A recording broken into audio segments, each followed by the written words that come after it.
Hi guys, welcome back to one more new blog. So మా mummy వాళ్ళ ఇంటి నుంచి రిటర్న్ వచ్చేసాను. మా పెద్దమ్మ వాళ్ళ ఇంటికి కూడా వెళ్ళాను. అక్కడ మా పెద్దమ్ముడిది ఎంగేజ్మెంట్ ఉండాలి. సో అవన్నీ అయిన తర్వాత ఇంకా ఫైనల్లీ మా ఇంటికి అయితే రిటర్న్ వచ్చాను.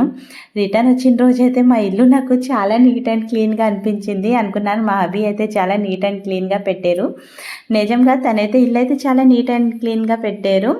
బట్ నెక్స్ట్ డే నాకు తెలిసింది, కుకింగ్ చేయడానికి కిచెన్లోకి వస్తే రైస్ తినడానికి చూస్తే రైస్ దగ్గర ఎలుక ఉండాలి. సడన్గా నేను చూసైతే నాకు చాలా భయం వేసింది.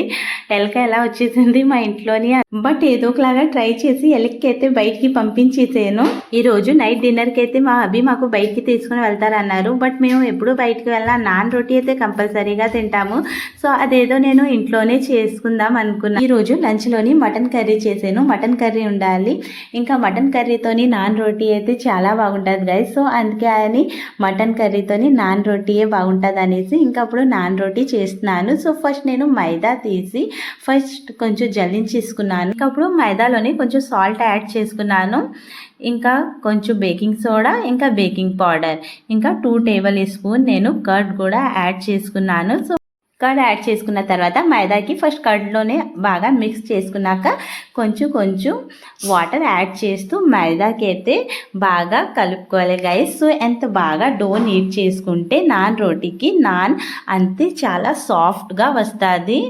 మా కిచెన్లోని ఎలకుండాలని చెప్పాను కదా. సో బయటికి ఎలా తీయాలనేసి ట్రై చేస్తూ మా హబీకి చెప్పాను, నువ్వు చూస్తూ ఉండు బేబీ, నేను ఎల్కి అయితే బయటికి పంపిస్తాను అనేసి చెప్తే తను ఏం చేశారంటే టీవీ ఇంటీరియర్ డిజైన్ దగ్గర పైన ఎక్కేసి కూర్చున్నారు. బట్ నాకు ఎలా తెలుస్తుంది ఇంకా ఎల్కి ఎలా బయటకు వెళ్తుంది? నేనేమో నాకే భయం అంటే మా హబీకి అయితే నాకంటే ఎక్కువ భయము. నాన్కి డో నీట్ చేస్తున్నాను కదా గైస్. సో డో నీట్ చేసినప్పుడు నేను పైనుంచి ఒక 3 టేబుల్ స్పూన్ లాగా ఆయిల్ కూడా యాడ్ చేశాను. సో డో బాగా నీట్ చేసిన తర్వాత లాస్ట్లోని మళ్ళీ కొంచెం ఆయిల్ పైనుంచి స్ప్రెడ్ చేసి ఇంకా అప్పుడు మూత పెట్టేసి ఒక 2 అవర్స్ రెస్ట్ కోసం పెట్టేయాలి. సో బట్ నాకు అంత టైం లేదనేసి నేను ఒక 30 మినిట్స్ రెస్ట్ కోసం పెట్టాను. కిచెన్ నేను కుకింగ్ కోసం తీసుకున్న సామాన్లు నేను ఎక్కడివి అక్కడ వెంటనే సర్దేసుకుంటున్నాను. ఎందుకంటే అలా చేసిన వల్ల మన కిచెన్ ప్లాట్ఫామ్లోని మనకి స్పేస్ ఉంటుంది. ఇంకా కిచెన్ కూడా చాలా నీట్ అండ్ క్లీన్గా ఉంటుంది. నాకైతే కుకింగ్ చేసినప్పుడు కిచెన్ అంతా చాలా కిచిరి బిచ్చిరిగా ఉంటుంది కాబట్టి నేను ఎక్కడివి అక్కడ సామాన్లు సర్దేసుకుంటాను వెంటనే. ఇంకా నేను ఇప్పుడు కొంచెం కొరియాండర్ లీవ్స్ కట్ చేసుకుంటున్నాను. నాన్ రోటీ కోసమే కొరియాండర్ లీవ్స్ కూడా. మా హబీకి ఉన్న భయం వల్ల నేను దాన్ని ఏదో ఒకలాగా ట్రై చేసి ఎలక్కి అయితే కిచెన్ నుంచి బయటికి పంపించేసాను. ఐ మీన్ మా ఇంట్లో నుంచి బయటికి పంపించేసాను. ఎలక్కి బయటికి పంపించడానికి ట్రై చేస్తూ కిచెన్లో ఉన్న సామాన్లన్నీ అక్కడ ఇక్కడ పెట్టేశాను. సో తర్వాత పంపించిన తర్వాత కిచెన్లోని వర్క్ అంతా కంప్లీట్ చేసుకొని సామాన్లంతా సర్దుతుంటే తర్వాత చూస్తే గ్యాస్ సిలిండర్ పైన ఇంకొకటి ఎలక ఉండాలి. ఇంకప్పుడు 30 మినిట్స్ తర్వాత నేను నాన్ చేస్తున్నాను. సో నాన్కి మేము సర్కిల్ షేప్ తప్ప వేరే ఏ షేప్ అయినా ఇవ్వచ్చు. నేను నాన్ రోటీకి ఓవెల్ షేప్ ఇచ్చాను. సో తర్వాత పైనుంచి కొంచెం కలౌంజీ సీడ్స్ స్ప్రెడ్ చేస్తున్నాను. ఇంకా కొంచెం కొరియాండర్ లీవ్స్ కట్ చేసుకున్నాం కదా. సో ఆ కొరియాండర్ లీవ్స్ కూడా స్ప్రెడ్ చేసి ఇంకప్పుడు ఇంకొకసారి లైట్గా ఒత్తాలి. సో ఇంకా నాన్ అయితే రెడీ అయింది. సో బట్ ఇప్పుడు కాల్చుకోవాలి నాన్కి. ఇంకా అప్పుడు నేను ఫ్లేమ్ మీద ప్యాన్ పెడుతున్నాను. సో ప్యాన్ హీట్ అయిన తర్వాత నాన్కి మేము ఒక సైడ్న కలౌంజీ ఇంకా కొరియాండర్ లీవ్స్ స్ప్రెడ్ చేసాము. ఇంకొక సైడ్న నేను వాటర్ పైనుంచి కొంచెం స్ప్రెడ్ చేస్తున్నాను. సో ఇలా వాటర్ స్ప్రెడ్ చేసిన తర్వాత ప్యాన్ హీట్ అయిన తర్వాత ఇప్పుడు ప్యాన్ మీద వేస్తున్నాను. సో లో ఫ్లేమ్లోని ఒక 2 మినిట్స్ కాల్చుకున్న తర్వాత ఇంకప్పుడు ప్యాన్కి టర్న్ చేసి డైరెక్ట్ ఫ్లేమ్ మీద నేను కాల్చుకుంటున్నాను. హై ఫ్లేమ్లోని అన్ని వైపులా నాన్కి బాగా కాల్చుకోవాలి. సో ఇంకప్పుడు ఇలా బాగా కాల్చుకున్న తర్వాత ఘీ స్ప్రెడ్ చేస్తున్నాను నాన్ మీద. ఇంకా 2 సైడ్లు నేను టర్న్ చేస్తూ ఘీ అయితే స్ప్రెడ్ చేసాను. నాన్ రెడీ అయిపోయింది. నేను చేసిన నాన్ అయితే చాలా సాఫ్ట్గా వచ్చింది.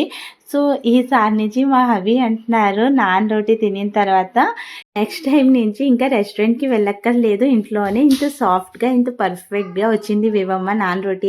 మిగతా నాన్ రోటీస్ కూడా సేమ్ అలాగే చేసుకున్నాను. మేము మా పాతింట్లో ఉన్నప్పుడు చేసాను ఒకసారి నాన్ రోటీ. ఇంకా చాలా టైం తర్వాత ఇంకా ఈ రోజు చేసాను. మైదా నేను చాలా వరకు అవాయిడ్ చేస్తాను. సో అలా అని తినడం అయితే మానేలేదు, తింటాం కానీ చాలా తక్కువ మైదాతో రిలేటెడ్ ఫుడ్ అయితే మేము.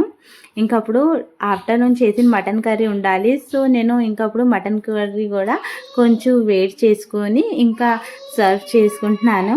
మీరు ఇప్పుడు వరకు మా ఛానల్కి సబ్స్క్రైబ్ చేయకపోతే మా ఛానల్కి సబ్స్క్రైబ్ చేయండి. మీరు ఇంట్లోని ఇప్పుడు వరకు ట్రై చేయకపోతే ట్రై చేయండి, సేమ్ రెస్టారెంట్ లాగే వస్తుంది. సో ఇంకా మాది డిన్నర్ అయిన తర్వాత నేను కిచెన్ వెంటనే క్లీన్ చేసేసుకుంటాను నైటే. మార్నింగ్కి లెగ్సినప్పుడు కిచెన్ అయితే మనకి చాలా నీట్ అండ్ క్లీన్గా ఉంటుంది, ఇంకా ఎక్కువ వర్క్ కూడా అనిపించదు మార్నింగ్ లెగ్సిన తర్వాత. సో అందుకే అని నేను ఎప్పుడు నైటే కిచెన్ అయితే క్లీన్ చేసుకుంటాను డిన్నర్ అయిన వెంటనే. ఇంకా అప్పుడు మా మమ్మీ ఫోన్ చేసింది. సో మమ్మీ ఫోన్ స్పీకర్లో పెట్టి మా మమ్మీతో మాట్లాడుతూ ఇంకా అంటీల్స్ అన్నీ కూడా క్లీన్ చేసుకుంటున్నాను. సో గైస్ నేను మీకు చెప్పాను కదా, ఇంకొక ఎలక కూడా ఉండాలి గ్యాస్ సిలిండర్ పైన. సో ఆ ఎలక్కి కూడా పంపించిన తర్వాత బెడ్రూమ్లోని ఇంకొకటి ఉండాలి. సో తర్వాత అది విండో నుంచి వెళ్ళిపోయింది. సో అప్పుడు అర్థమైందికి మా ఇంట్లోని ఎలకలన్నీ విండో నుంచే వస్తున్నాయి అనేసి. సో మా విండో స్లైడ్ది, సో స్లైడ్ దగ్గర కొంచెం గ్యాప్ ఉండాలి. సో ఆ గ్యాప్ నుంచి వచ్చేస్తుండాలి. సో ఇంకా అక్కడి నుంచే వెళ్తుండాలి. విండోది స్లైడ్ దగ్గర గ్యాప్ ఉన్న ప్లేస్లో నేను క్లాత్ పెట్టేసాను. ఇంకా అప్పుడైతే ఎలకైతే రాలేదు.